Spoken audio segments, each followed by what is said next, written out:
मात्र दसवीं की तिथि के लिए चिड़चिड़ करता है, क्रोध करता है, गुस्सा करता है, तो महाराज शंकर भगवान का श्रंभेश्वर महादेव का नाम लेकर 31 बेलपत्र, जिस व्यक्ति को क्रोध आता है उस व्यक्ति का स्मरण कर कर आखा चावल मतलब सेगे चावल के साथ एक एक बेलपत्र 31 बेलपत्र कर कर शिव जी के शिवलिंग पर समर्पित करी जाती है। केवल दसवीं, चाहे उजाला की हो चाहे अंधेरे की। कौन से महादेव का नाम लेना है? श्रंभेश्वर महादेव, शिव जी का एक शमी का पुष्प और एक जल में मिला हुआ दूध, जल में मिला हुआ दूध और एक शमी का पुष्प। थोड़ा ध्यान देना कथा की ओर, बहुत भाव से श्रवण करिएगा। एक जल में मिला हुआ दूध और एक शमी का पुष्प, ये दोनों महामृत्युंजय के जप के लिए, महामृत्युंजय अनुष्ठान के लिए, महामृत्युंजय मंत्र के लिए बड़े प्रबलता का कार्य करते, बड़े प्रबलता। ध्यान दीजिएगा, जब आपको लगे कि आपके परिवार में अगर कोई दुखी है, किसी को बहुत कष्ट आ गया, कोई बहुत ज्यादा कर्जे में लदालूम हो गया और उसने विचार करा कि मैं तो मर जाऊं तो अच्छा है या मैं सुसाइड कर लूं तो अच्छा है, अब उनसे निवेदन रहेगा कि मरना मना नहीं, पर थोड़ा प्लान लेट बनाओ मरने का। हम ये नहीं कर रहे कि तुम मत मरो, पर थोड़ा प्लान लेट करो। आज मरने का विचार करा है तो थोड़ा सा 15 दिन रुक जाओ, फिर विचार करना 15 दिन बाद, 20 दिन बाद कि मरूं कि नहीं मरूं। पर एक कार्य जरूर कर कर देखना, रुद्राक्ष की माला से महामृत्युंजय मंत्र का जाप शंकर जी के मंदिर के सम्मुख में नंदीश्वर के पास में बैठकर शिव के सम्मुख को देखते हुए, शंकर के शिवलिंग को देखते हुए, शमी के पुष्प को अपने सामने रखकर एक बार महामृत्युंजय मंत्र का 108 बार जाप कर कर शमी का पुष्प उस पात्र में से, कटोरी में से उठाकर जाप पूरा होने के बाद शंकर को समर्पित करो और शंकर को समर्पित कर कर फिर विचार करना 15 दिन, 20 दिन, 1 महीना रुकना कि तुम्हें बाबा ने जो तुमने मांगा वो तुम्हें दिया कि नहीं दिया। उसके बाद विचार करना कि जाऊं कि ना जाऊं। मरो मरो सब कोई कहे, मर के देखे कोई, मरो तो ऐसा मरो कि फिर संसार सागर में जन्म ना होई। बार बार मरोगे फिर जन्मोगे, फिर मरोगे फिर जन्मोगे, फिर मरोगे फिर जन्मोगे। ऐसा मरण और जन्म से पीछा कैसे छूट जाए, उसका क्रम धारण करना है। आ गया टेंशन, ऐसा कोई संसार में नहीं जन्मा जिसके मस्तक पर टेंशन नहीं आया, कोई चिंता नहीं आई, कोई चिंता सम्मुख में नहीं पहुंची, ऐसा कोई जन्मा ही नहीं। आ गया थोड़ी परेशानी, आ गया थोड़ा कष्ट, एक शमी का पुष्प सम्मुख रखकर महामृत्युंजय मंत्र का अनुष्ठान कर कर, और यदि आप नहीं कर सकते हो, आपको लग रहा है कि मेरे दुख की घड़ी चल रही है, समस्या की घड़ी चल रही है, बहुत रोग चल रहा है, बहुत बीमारी चल रही है, बहुत कष्ट चल रहा है, उस समय पर आप अगर नहीं कर सकते हो तो जो आपके प्रिय, आपके स्नेही, आपसे मिलने वाले जो ब्राह्मण देवता, जो भू देवता हो, उनके चरणों में जाकर नमन कर कर, प्रार्थना कर कर, उनसे विनय कर कर कह सकते हो, महाराज जी बहुत टेंशन का जीवन चल रहा है, बहुत कष्टमय जिंदगी चल रही है, आप कृपा करो मेरे लिए एक बार महामृत्युंजय का अनुष्ठान शमी का पुष्प रख कर कर दीजिए। बाबा ब्राह्मण देवता, मुझे विश्वास है कि मेरा भोलेनाथ मेरा हाथ पकड़ लेगा और मुझे इस भवसागर से पार उतार देगा। एक शमी के पुष्प में वो बल होता है, एक शमी के पुष्प में वो भाव होता है, एक शमी के पुष्प में वो आनंद होता है कि महामृत्युंजय के अनुष्ठान का, महामृत्युंजय मंत्र के बल का एक आनंद सुख हमें तुरंत प्रदान कर देगा, तुरंत देगा। जैसे बेलपत्री के मध्य भाग, थोड़ा ध्यान दीजिएगा, ये बेलपत्र है और इस बेलपत्र के 2 पत्ती और ये 3 पत्ती का जहां पर मिलन हुआ है, फिर अच्छे से देख लीजिए, बेलपत्र बेलपत्र की 2 पत्तियां, ये 3 पत्तियों का जहां बीच में मिलन हुआ है, उस 3 पत्ती के मिलन की जगह पर केवल मिलन वाले स्थान पर चंदन लगाकर अगर हम 108 बार महामृत्युंजय मंत्र का स्मरण कर कर देवाधिदेव महादेव को समर्पित करते हैं तो मनवांछित फल की कामना हमारी तुरंत पूर्ण हो जाती है। वो महामृत्युंजय मंत्र। शमी की पत्ती देखिए आप लोगों ने, जम के तो बोले जरा, देखिए मंदार पुष्प भी देखा हुआ है। अब शमी की जो पत्ती होती है, उस शमी की पत्ती को भगवान देवाधिदेव महादेव पर चढ़ाने का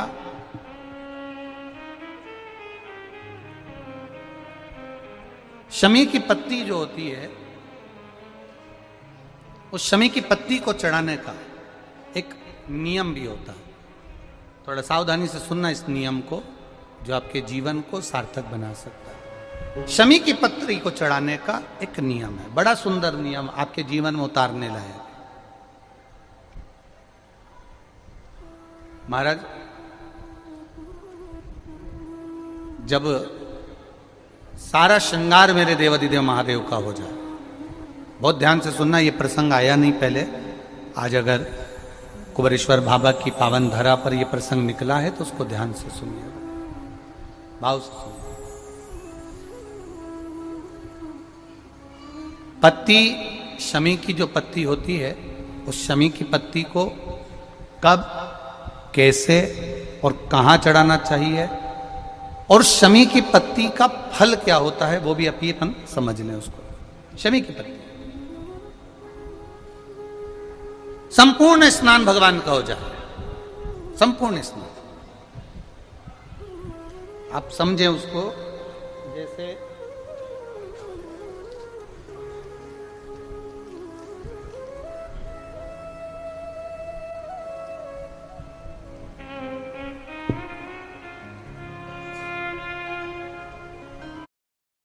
ये शिवलिंग है, जलाधारी, जल निकल कर जाने का स्थान, गणेश, कार्तिकेय, अशोक सुंदरी, जलाधारी मतलब माता पार्वती जी का हस्त कमल, शिवलिंग, शिव का स्वरूप, ऊपर जो जलाधारी लगी है उसमें से एक एक बूंद जो पानी नीचे गिर रहा है, जो पानी नीचे गिर रहा है, शिव जी की बेटियां जया, विषहरा, शामली बारी, दौतली, देव, शिव जी की पुत्री बेटी।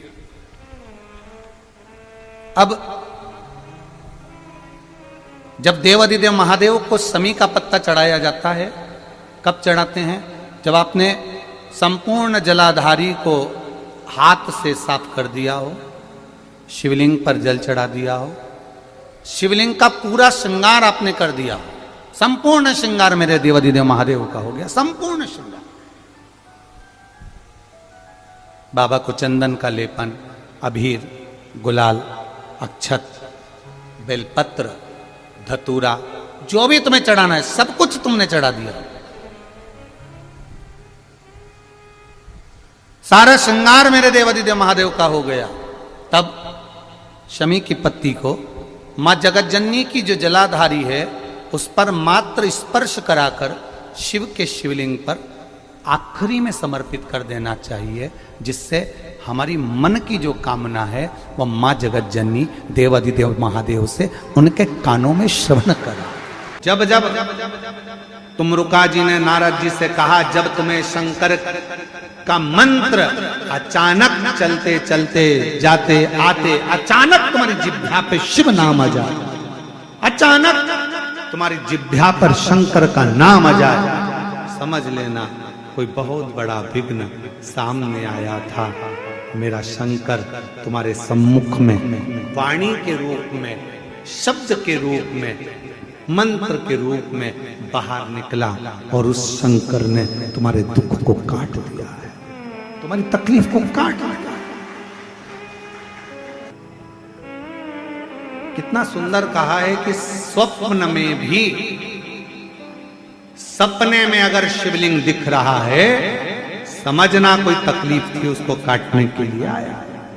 सपने में आप देख रहे हो कि मैं शंकर जी के मंदिर गई और वहां से सांप निकल कर आ गया, कोई बेल खड़ा था, कोई एक सुंदर सी स्त्री निकल रही थी, कोई बच्चा खेल रहा था। मैं जब मंदिर से घर लौट रही थी, मेरे पात्र हाथ में रखा हुआ था जल का, कहीं पूजन की थाली ढूंढ रही थी। स्वप्न में जब पूजन ही और शिव ही नजर आए, सौभाग्यवती स्त्री नजर आए, जब कोई वृषभ नजर आए, मान लो शिव मंदिर के बाहर स्वप्न में भी अगर सर्प भी नजर आए, शिव मंदिर के अंतर्गत पहुंची और एक प्रकाश नजर आ रहा है। स्वप्न में ऐसा लगा कि मंदिर में गई और एकदम उजाला दिखा, समझ लेना कि तुम्हारा दुख कोई बड़ा था।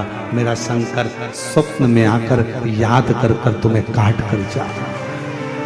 सुंदर फल कुबेर जी महाराज ने भगवान शिव जी को भेंट किया। बड़ा सुंदर फल था और वो फल कुबेर जी ने भगवान शंकर को भेंट करा तो मां पार्वती जी ने उस फल को देखा तो फल बड़ा सुंदर, बहुत सुंदर। इतने में थोड़ी देर बाद जब मां जगत जननी अम्बा पार्वती जी के हाथ में वो फल आ गया। बड़ा सुंदर फल था जो कुबेर जी ने भगवान शिव जी को दिया था, और शिव जी के हाथ का फल मां जगत जननी जगदम्बा मां पार्वती के हाथ में आ गया। अब कुछ देर बाद भगवान श्री गणेश जी आ गए, कार्तिकेय आ गए और उन्होंने उस फल को देखा।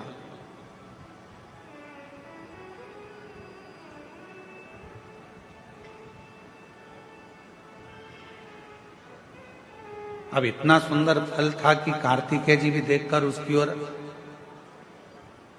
थकित रह गए और भगवान श्री गणेश जी महाराज भी उसको देखकर थकित रहे। कभी कभी ऐसा होता है, माँ को मायके से साड़ी मिलती है, कभी कभी ऐसा होता है और माँ को मायके से साड़ी मिलती है, वो साड़ी बहू को भी पसंद आ जाती है और बेटी को भी पसंद आ जाती है। अब थोड़ा चक्कर पड़ जाता है कि वो साड़ी मायके से मिली है, वो माँ को भी पसंद आ रही है और बेटी को भी, बहू को भी पसंद आ रही है। अब माँ भी सोच रही है कि साड़ी को मैं पहन लूंगी, और बहू ने विचार करा यदि मम्मी मुझे ये साड़ी दे दें तो मुझे बहुत अच्छी लग रही है, पर मांगूंगी तो अच्छा नहीं लगेगा क्योंकि मम्मी को उनके भाई ने दी, मम्मी को उनके परिवार वालों ने दी। पर फिर भी मन में भाव है कि ये साड़ी मुझे मिल जाए, ये साड़ी मुझे प्राप्त हो जाए। थोड़ी देर बाद बेटी ने उस साड़ी को देखा तो बेटी के मन में भी भाव आ गया कि ये साड़ी मुझे मिल जाए तो अच्छा, इतनी सुंदर साड़ी है, ये साड़ी मैं पहनूं तो अच्छी। माँ को साड़ी अच्छी लग रही है, बेटी को साड़ी अच्छी लग रही है, बहू को साड़ी अच्छी लग रही है। अब ऐसी स्थिति में बेटी भी खड़ी हो गई और बहू भी खड़ी हो गई और कहा मम्मी ये साड़ी हमको दे दो। तो अब सास करेगी क्या, माँ करेगी क्या, बेटी को दूं कि बहू को दूं? बहू को दूंगी तो बेटी को बुरा लग जाएगा और बेटी को दूंगी तो बहू को बुरा लग जाएगा। संशय पड़ गया। उसी तरह फल अच्छा है, कुबेर जी ने दिया है, वो फल भगवान देवाधिदेव महादेव के पास आ गया। भगवान शंकर जी ने वो फल पार्वती जी को दे दिया। पार्वती जी के हाथ में वो फल जो दिखा, उस फल को लेने की कामना श्री गणेश जी के मन में भी आ गई और षडानंद कार्तिकेय जी के मन में भी आ गई। दोनों के मन में ये भाव है कि ये फल हमें मिल जाए, ये फल हमें प्राप्त हो जाए। जो कार्तिकेय बाबा ने देखा और कार्तिकेय जी देखकर बोले कि इतना सुंदर फल है माँ, ये फल आप मुझे दे दीजिए, बड़ा सुंदर फल है, ये फल मुझे मिल जाए। थोड़ी देर बाद गणेश जी आए तो गणेश जी ने भी कह दिया कि ये फल मुझे मिल जाए। उसी समय भगवान शिव का ध्यान गया और भगवान शंकर ने उसी पल कह दिया, जो पृथ्वी की परिक्रमा पहले कर आएगा, जो पृथ्वी की परिक्रमा पहले कर आएगा, ये फल उसी को दिया जाएगा। कभी कभी मेरी माताओं से निवेदन है, अगर साड़ी का चक्कर पड़ जाए कि बहू को दूं कि बेटी को दूं, तो कह देना 1 साल तक जो घर के पूरे बर्तन मांजे साड़ी उसी को देगी। इतने में तो दोनों कह देंगी, मम्मी तुम्हारी साड़ी तुम ही रख लो, हम उस साड़ी का क्या करेंगे। पर फल की लड़ाई थी। षडानंद कार्तिकेय जी भी परिक्रमा करने गए और भगवान श्री गणेश जी भी परिक्रमा करने गए। एक चूहे पर बैठ गए, गला पकड़ रहा है बेटा माई। एक चूहे पर बैठ गए और एक मोर पर बैठ गए और दोनों परिक्रमा करने के लिए चल दिए। गणेश जी महाराज ने विचार करा कि ये परिक्रमा मैं कर कर आऊंगा, तब तक तो बहुत समय हो जाएगा और ये फल मेरे भाई को प्राप्त हो जाएगा। क्यों ना एक काम करूं, माता पिता की परिक्रमा लगा लेता हूं, उन्हीं के आसपास घूम लेता हूं, फल है वो मुझे मिल जाए। गणेश जी ने माता पिता की परिक्रमा करी और गणेश जी माता पिता की परिक्रमा कर कर फल को प्राप्त कर लिए। तो षडानंद कार्तिकेय जी महाराज लौट कर आए। उन्होंने देखा कि गणेश जी तो प्रथम गिनती में आ गए, माता पिता की परिक्रमा कर कर उनको फल भी मिल गया, पर मुझे तो कुछ प्राप्त ही नहीं। बात फल की नहीं है, बात है बुद्धि की, विद्वत्ता की, समझदारी। दुनिया का ऐसा कोई फल नहीं है जो आपको नहीं मिल सकता। दुनिया का ऐसा कोई काम नहीं है जो पूरा नहीं हो सकता। किसी प्रश्न को अगर लिखा जाता है तो उसका उत्तर जरूर होता है। कितने भी बड़े ताले लग जाएं, कितनी बड़ी भी तिजोरी बन जाए, उसकी चाबी जरूर होती है।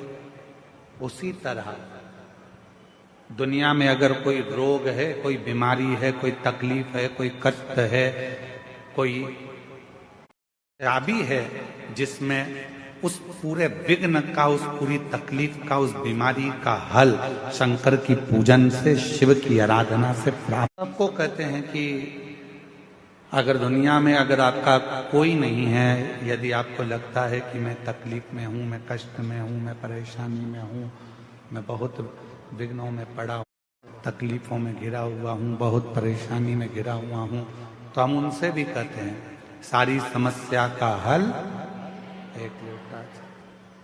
आप भगवान शंकर के मंदिर जाइए, देवालय जाइए, शिवालय जाइए, करने जाइए, शिव की स्तुति करने जाइए, शंकर के मंदिर में एक लोटा जल चढ़ाने जाइए। आपकी जिंदगी के जितने दुख होंगे, जितनी तकलीफें होंगी, जितने कष्ट होंगे, वो मिटेंगे। एक ऑपरेशन करने के लिए अभी अगर डॉक्टर हॉस्पिटल में ऑपरेशन रूम में जाता है तो पहले वो भी अपने ईश्वर को याद करता है कि परमात्मा कृपा करना, ये मरीज को मैं अंदर लेकर जा रहा हूं।